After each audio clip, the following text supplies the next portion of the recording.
The existential void is not a place somewhere up ahead,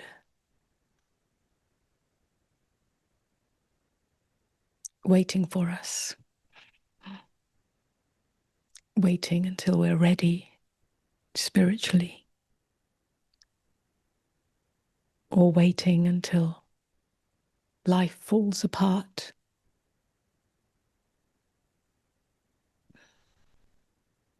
Neither is it a problem,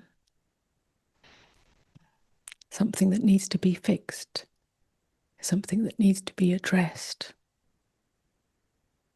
something that needs to be overcome. It's neither of those. It is, in fact, the silent presence, the silent background to the whole of life. That's why it's existential. The very fact of our existence is inseparable from this.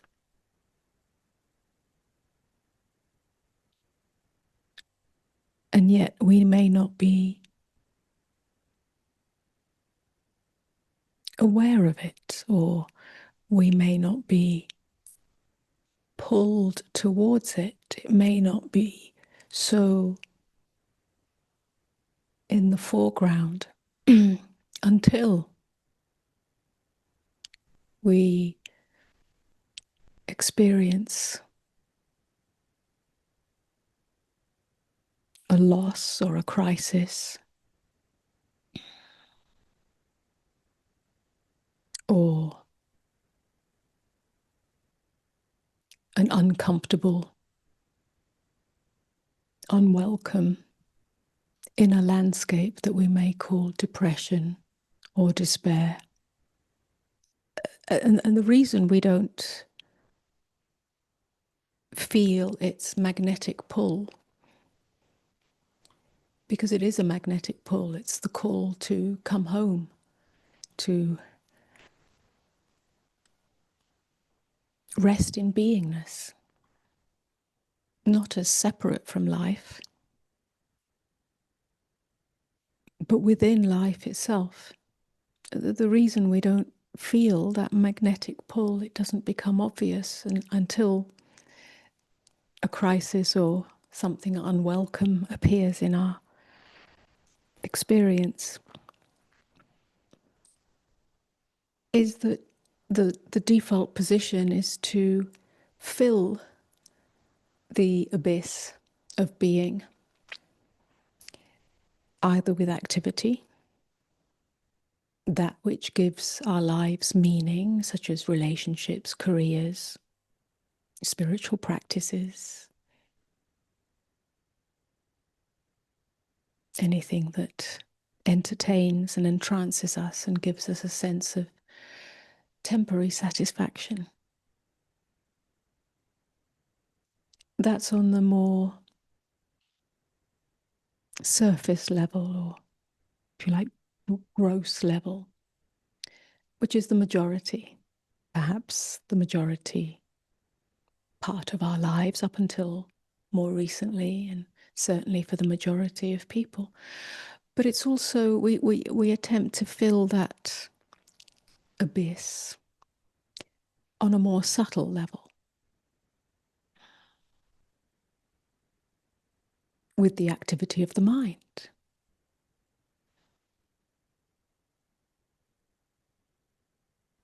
That could be just a subtle grasping at a positive state of mind, or a positive feeling, an inspiration, a hope, something that pulls us seemingly into the next moment, the next moment, the next moment, as if that would be more satisfying or more fulfilling than remaining right here. And remaining right here doesn't mean being stuck with a thought or a feeling. Remaining right here means remaining in the groundless, where there is no narrative, there is no identity, there is no control. And this is very subtle, yes?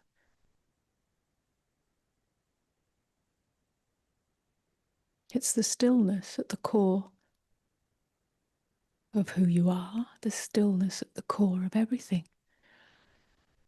So the void, it's often equated with the dark night of the soul, some protracted depression or meaninglessness.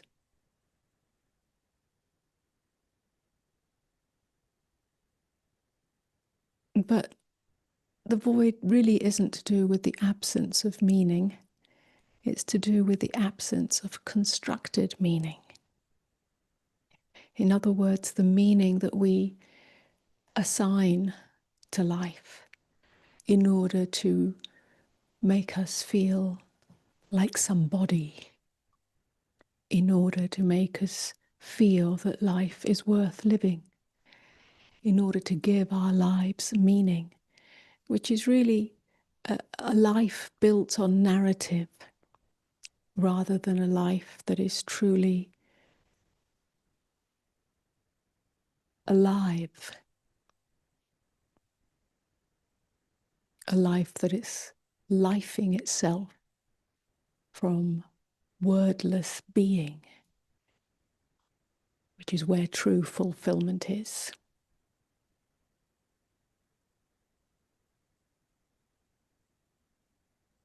So the attempt to fill the abyss, whether it's through activities, whether it's through career, relationship, money, acquisition, or spiritual knowledge or practices, serves not to protect us from something that the mind thinks is dangerous or dark, but serves to disconnect us from our true aliveness.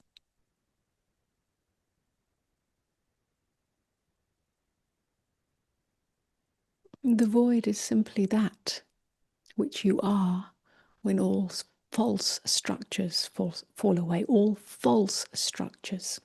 It doesn't mean that your life has to fall apart.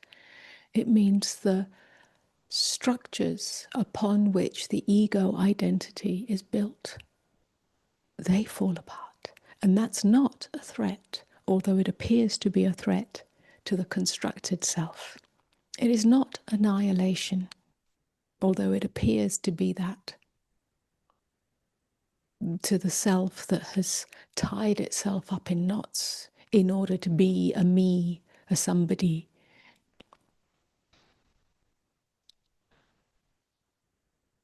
It's simply the open field of awareness, the open field of presence. It's not a collapse. It's not a disintegration. It's a liberation. In some ways, it's a death, but it's really not a death. It's the sacred womb from which you appear, from which life appears. It's really not an emptiness, it's a fullness. It's really not an absence, it's an intimacy.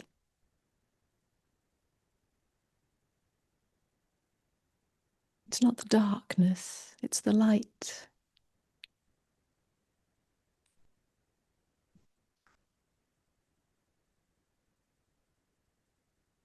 And it's here. Again, not as a particular specific event that is waiting for you. It's here, in the pause between each breath, in the pause between each thought, in the pause between each heartbeat. As we become more willing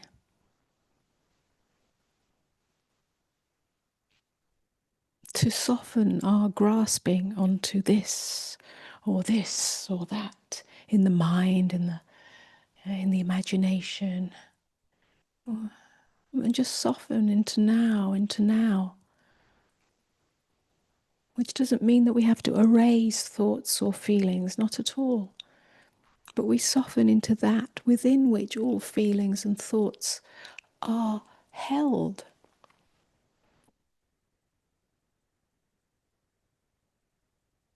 As we are more willing for this in our everyday lives, in the ordinary moments, and as the layers of the constructed self fall away just like petals of a flower, then something ripens in you. And that ripening may bring you, or inevitably will bring you, to the very crux of it, to the main pin, which is the belief that I am a separate self. This is the thread of existence and non-existence.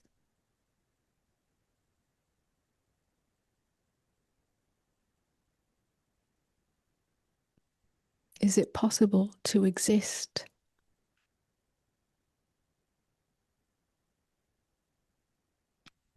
without creating a pillar out of that existence, which then separates existence from non-existence?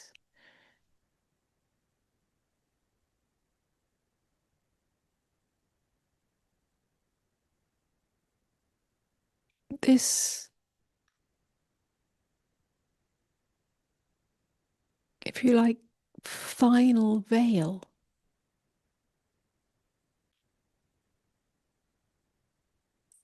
will inevitably be offered to you as a doorway at the moment of death.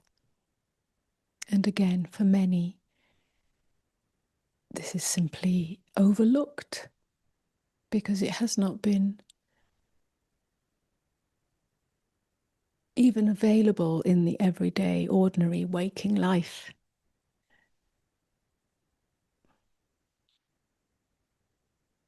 Here is where the true spiritual inquirer is at an advantage.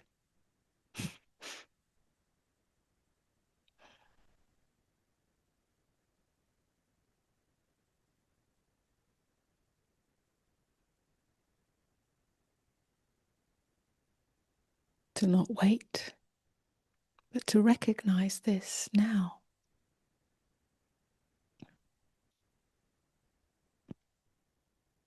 Every moment, every experience offers that doorway.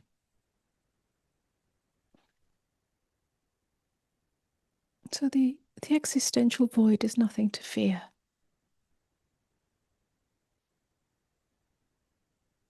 And is nothing to wait for. It's here. Right here. In the intimacy of being. In the openness of being. In the groundlessness of being. Within which life appears. So that emptiness and fullness, existence and non-existence, are one and the same.